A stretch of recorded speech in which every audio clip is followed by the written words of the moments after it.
Well, Jackson Jargon here, and as is usually the case, I'm laying in a park. So these are the trees above me. I got contacted by my buddy that runs Axiom TV.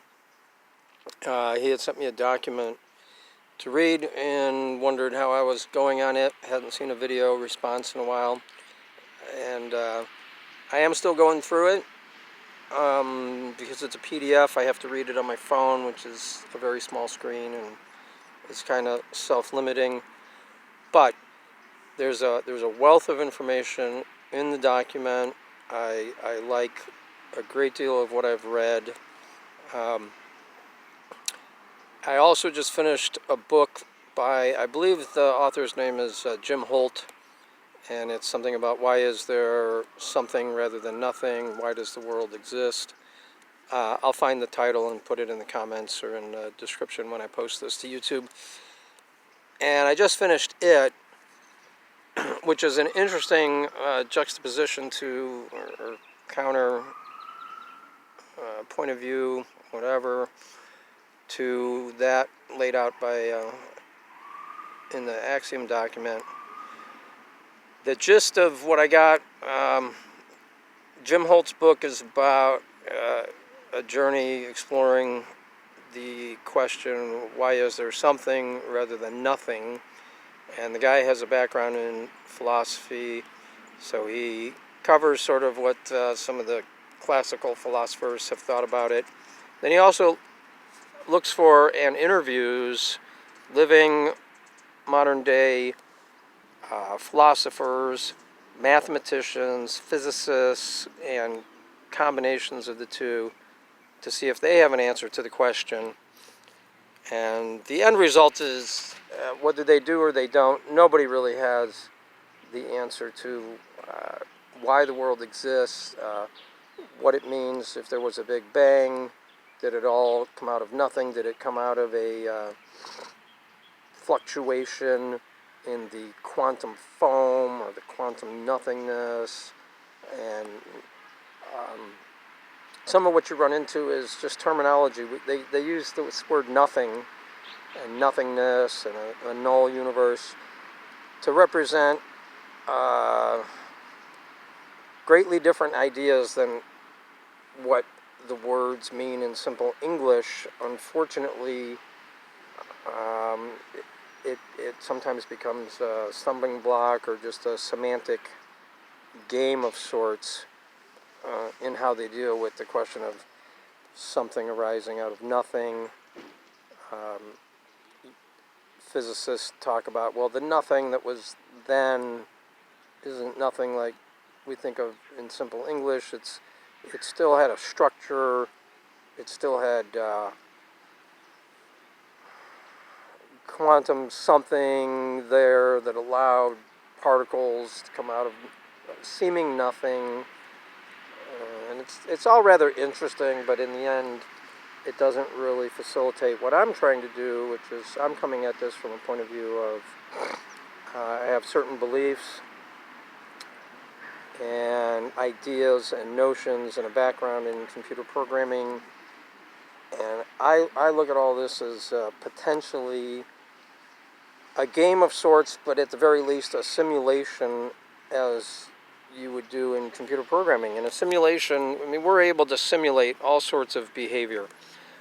Birds flying and flocking, trees growing, ants going about their business, predator-prey behavior, and a lot of that goes back to the game of life by a great mathematician whose name is escaping me at the moment, which is sad.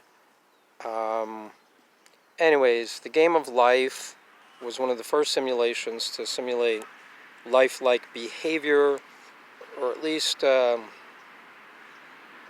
grid of stuff that, following simple rules applied to every cell in the grid, results in subsequent grids who, as you cycle through generation after generation of these, they found a simple subset of rules that allow some interesting behavior. Google Game of Life, computer simulations, you'll see what I'm talking about. Anyways, I want to extend that into a sort of a virtual reality environment, and ultimately the real environment, and creating a new society, or a new form of society, or a new social structure, one that I prefer and that fits my beliefs, which is very egotistical or egocentric, but hey, that's the way it is. I'm not happy with the world the way it is now. I'd like something better, different,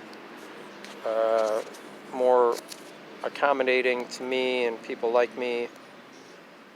So that's my goal. I'm also, as part of that, and creating a replacement for current society, I'm looking into the idea of governing governments that aren't based on nation states, that aren't based on geography.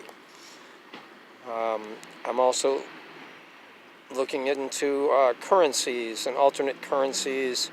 Bitcoin is one most people will be familiar with, and it's a cryptocurrency based on a blockchain ledger, and not relying on a central authority as your source of trust, which would be a bank, or the existing currencies being backed by nation states and governments.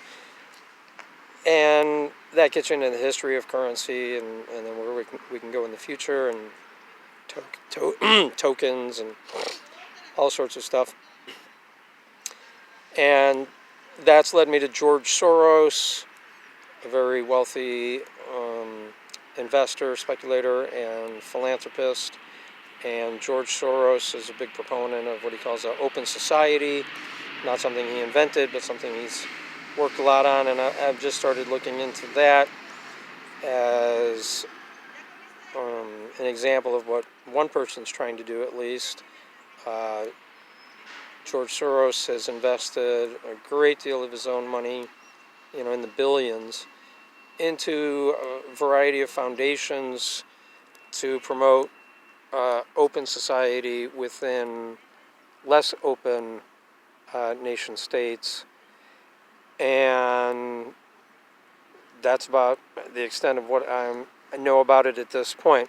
So, still working hard at this, as I always do.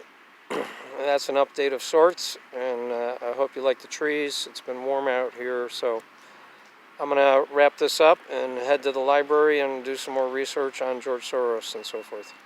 All right, this is Jackson Jargon. Take care.